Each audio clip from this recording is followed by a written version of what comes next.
बहुत बढ़िया मुझे शाल उड़ाई, बहुत मुझे आदर किया और इतना प्यार दिखाया, इतना प्यार दिखाया, इतना प्यार दिखाया।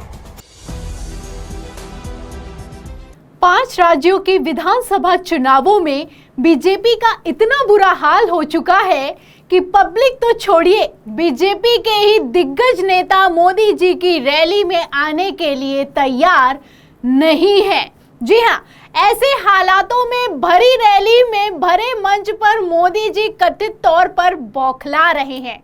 ये मैं नहीं कह रही, बल्कि विपक्ष का कहना है। मोदी जी ने भरे मन से खड़े होकर ऐसा बयान दिया है कि खुद की ही पोल खोलने का काम किया है। एक तरफ मोदी जी का बयान निकलकर सामने आया है, वहीं दूसरी तरफ राहुल गांधी ने जबरदस्त पलटवार भी किया है। राहुल गांधी का कहना है कि जो मैंने कहा था वो मोदी जी ने मंच से कबूल कर लिया। तो ये मोदी जी का डर है या फिर की बौखलाहट, ये आप तय कीजिएगा। मैं आपको राहुल गांधी के बयान समेत तेलंगाना के सर्वे में बीजेपी कितनी बुरी तरह हार रही है दिखाऊंगी। लेकिन सबसे पहले खबर की शुरुआत मोदी जी की रैली से करते हैं। मोदी जी की रैली में क्या हाल हो चुका है, कैसे नेताओं ने ही शिरकत करने से साफ इनकार कर दिया है। सबसे पहले शुरुआत में आपको मैं एक खबर दिखाती हूँ। खबर आप देखिए हिंदुस्तान की, इसमें लिखा है कि तेलंगाना भाजपा के भीतर सब ठीक, पीएम मोदी की रैली से कई सीनियर नेताओं की नदारद रहने पर उठे सवाल। तो कई सीनियर नेता प्रधानमंत्री देश के मुखिया हैं और उन्हीं की पार्टी के मुखिया हैं और उन्हीं के पार्टी के नेता उनकी रैली में नहीं पहुंच रहे हैं।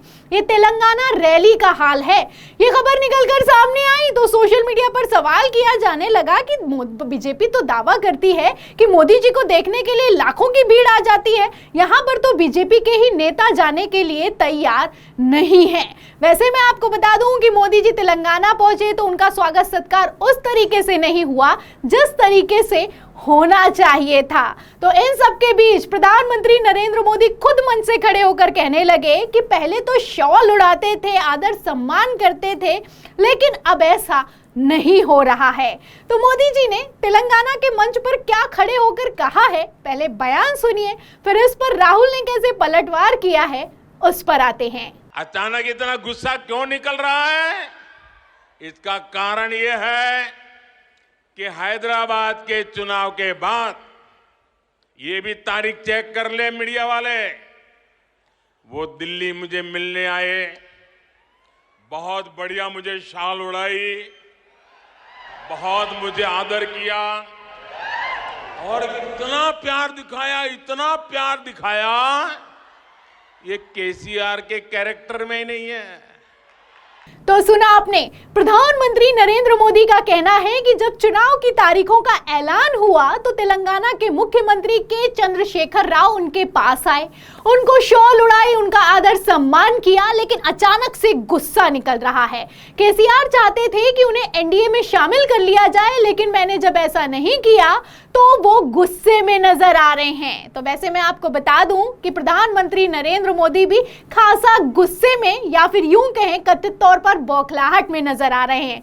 एक तरफ मीटिंग में क्या हुआ खुद खड़े होकर मंच से बता रहे हैं, वहीं दूसरी तरफ मोदी जी का ही स्वागत सत्कार नहीं हुआ, उसकी पोल खोलते हुए नजर आ रहे हैं। जी हां, आपको क्या खबर है दिखाती हूँ। खबर आप देखिए हिंदुस्तान की, देखिए इसमें लिखा है कि एयरपोर्ट पर माला पहनाते थे, शॉल उड़ाते थे, लेकिन अब पीएम मोदी ने केसीआर के एनडीए प्लान से उठाया पर्दा। तो प्रधानमंत्री नरेंद्र मोदी का एयरपोर्ट पर स्वागत होता था, केसीआर खुद जाते थे, शॉल पहनाते थे, उनका स्वागत सत्कार करते थे, लेकिन इस बार स्वागत सत्कार नहीं हुआ। जो मुख्यमंत्री साहब हैं के चंद्रशेखर राव, उन्होंने प्रधानमंत्री नरेंद्र मोदी के तेलंगाना के दौरे से दूरी बना ली। रविवार को पीएम मोदी दौरा करने के लिए, चुनावी जनसभा करने के लिए तेलंगाना पहुंचे थे, लेकिन अब उसके बाद जब खबर निकलकर सामने आई है कि बीजेपी के ही नेता इस रैली में मौजूद नहीं रहे, तो मोदी जी के बयान वायरल हो गए हैं। सवाल किया जा रहा है कि मोदी जी तो मुख्यमंत्री साहब पर गुस्सा हो रहे हैं, खुद के ही पार्टी के नेताओं के बारे में प्रधानमंत्री का क्या कुछ कहना है, क्योंकि खबरें हैं, ये कोई हवाई बात नहीं है। खबरें निकलकर सामने आई हैं कि प्रधानमंत्री नरेंद्र मोदी की रैली में उन्हीं के नेता, उन्हीं की पार्टी के नेता जो तेलंगाना से हैं, वो नदारद रहे हैं। जहां एक तरफ प्रधानमंत्री नरेंद्र मोदी की रैली का, जो कि तेलंगाना में रविवार के दिन हुई, उसका बुरा हाल दिखाई दे रहा है, वहीं दूसरी तरफ राहुल गांधी का भयंकर स्वागत सत्कार हुआ। कैसी तस्वीरें हैं आप तस्वीरों में देख सकते हैं। राहुल गांधी की रैली के लिए, राहुल गांधी के स्वागत सत्कार के लिए किस तरीके से जन सैलाब उमड़ा है। सड़कों से लेकर रैली में इतनी भीड़ दिखाई दी कि कांग्रेस गदगद हो गई। कांग्रेस में खुशी की लहर है। दावा तो यहां तक किया जाने लगा कांग्रेस की तरफ से कि राहुल गांधी की रैली में 15 लाख लोग आए थे। फिलहाल राहुल गांधी की रैली का क्या हाल है और मोदी जी का क्या हाल हो चुका है, आप तस्वीरों से अंदाजा लगा सकते हैं। अब ऐसे हालातों में पीएम मोदी खड़े होकर मन से कह रहे हैं कि पहले तो शॉल उड़ाते थे, स्वागत सत्कार करते थे, और अब स्वागत सत्कार नहीं कर रहे हैं केसीआर, क्योंकि मैंने उनको अपनी पार्टी या यूं कहें एनडीए में शामिल नहीं किया है। पहले तो कहा जाता था, भारतीय जनता पार्टी लगातार ये बयान दे रही थी कि बीआरएस को हम लोग अपनी पार्टी में शामिल नहीं करना चाहते हैं, कोई इस तरीके की बातचीत नहीं चल रही है। लेकिन मैं आपको बता दूं, ऐसा बिल्कुल भी नहीं है। पूरी कोशिश की गई थी कि तेलंगाना की जो बीआरएस पार्टी है उसको एनडीए में शामिल कर लिया जाए। खबरें भी हैं, खबर भी आपको दिखाती हूं। खबर आप देखिए, इसमें लिखा हुआ है खबर में हिंदुस्तान की कि विपक्षी महाजुटान के बीच केसीआर के बेटे की दिल्ली यात्रा, अमित शाह और राजनाथ सिंह से मुलाकात, टाइमिंग पर सवाल। तो जहां एक तरफ विपक्षी महागठबंधन बैठक पर बैठक कर रहा था, वहीं दूसरी तरफ केसीआर के जो बेटे हैं वो लगातार अमित शाह से लेकर राजनाथ सिंह तक से मुलाकात कर रहे थे। अब सवाल खड़ा होता है कि मोदी जी तो मन से कह रहे हैं कि हम एनडीए में शामिल ही नहीं करना चाहते, और अगर शामिल नहीं करना चाहते हैं तो इस तरीके का मीटिंगों का दौर आखिर क्यों चल रहा था?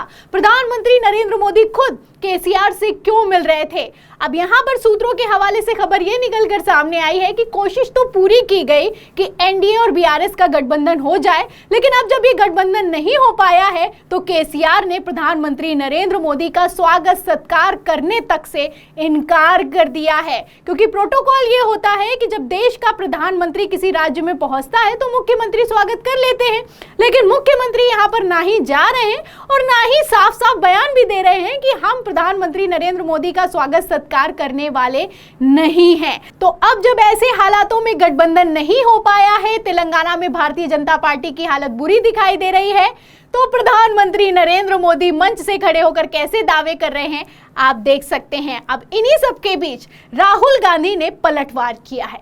राहुल गांधी ने क्या ट्वीट किया है सुनिए। लिखा है कि जो मैंने कहा था आज मोदी जी ने उसे खुलेआम कबूल कर लिया। बीआरएस मतलब बीजेपी रिश्तेदार समिति, बीजेपी बीआरएस की पार्टनरशिप ने पिछले 10 सालों में तेलंगाना को तबाह कर दिया है। लोग समझदार हैं और इनका खेल समझ गए हैं। इस बार वो इन दोनों को ठुकरा कर कांग्रेस की 6 गारंटी वाली सरकार बनाएंगे। तो एक तरफ राहुल गांधी कहते हैं कि बीजेपी और बीआरएस का गठबंधन चल रहा है, ये रिमोट कंट्रोल से कंट्रोल हो रहा है, तो मोदी जी कहते हैं, तो भारतीय जनता पार्टी कहती है कि ऐसा कुछ नहीं हो रहा है। वहीं दूसरी तरफ प्रधानमंत्री नरेंद्र मोदी खुद मंच से ये स्वीकारते हुए नजर आते हैं कि गठबंधन की बात उठाई गई थी। वैसे मैं आपको बता दूं कि जहां एक तरफ राहुल गांधी की, तेलंगाना की अगर बात की जाए, राहुल गांधी की रैली में जन सैलाब उमड़ रहा है, वहीं दूसरी तरफ पब्लिक भी अच्छे से समझ रही है कि इस बार किस पर भरोसा करना है, और यही भरोसा सर्वे में भी दिखाया गया है। कैसे सर्वे निकलकर सामने आया, आपको सर्वे दिखाती हूँ। सर्वे आप देखिए पोल ट्रैकर का। देखिए ये जो सर्वे का नतीजा है, ये जो सर्वे किया गया, अगर इसकी टाइमिंग की बात करूं तो ये 1 जुलाई से 1 सितंबर तक का सर्वे है। इसमें भारतीय जनता पार्टी को कितनी सीटें मिलती हुई नजर आ रही हैं? 3 से 5, 119 सीटें होती हैं तेलंगाना में, 3 से 5 सीटें मिलती हुई नजर आ रही हैं। वहीं कांग्रेस की सरकार बनती हुई नजर आ रही है। आप कांग्रेस की सीटें देख सकते हैं कि 63 से 69 सीटें मिलती हुई नजर आ रही हैं। जहां एक तरफ राहुल गांधी को फुल सपोर्ट रैलियों में मिल रहा है, वहीं दूसरी तरफ सर्वे में भी, नतीजों में भी कांग्रेस लीड लेती हुई नजर आ रही है। ऐसे में कांग्रेस फुल कॉन्फिडेंट मोड में है। क्या कुछ कहना है राहुल गांधी का मंच से, बयान सुनिए। Narrative. If you look at the Telangana election, we are controlling the narrative. The BJP is not even in the narrative now. It's gone. In fact, the BJP party has been decimated. It's over in Telangana. तो सुना आपने, राहुल गांधी का कहना है कि तेलंगाना में BJP खत्म हो चुकी है। तो क्या सच में तेलंगाना में भारतीय जनता पार्टी इतनी खत्म हो चुकी है कि मोदी जी की रैली तक में बीजेपी के ही नेता तेलंगाना में शिरकत नहीं करते हैं? क्या भारतीय जनता पार्टी का 5 राज्यों के विधानसभा चुनावों में बहुत बुरा हाल होने वाला है, जिसके रुझान अभी से आना शुरू हो गए हैं? इन सवालों के जवाब में और इस पूरी खबर पर आपकी क्या राय है, हमें कमेंट बॉक्स में जरूर लिखें। वीडियो को ज्यादा से ज्यादा शेयर करें, सब्सक्राइब बटन दबाएं, बेल आइकन दबाएं ताकि हर खबर की नोटिफिकेशन आप तक पहुंचती रहे। मैं प्रियंका, आप देख रहे थे 4 PM। फिर मिलते हैं अगली खबर के साथ, तब तक के लिए धन्यवाद।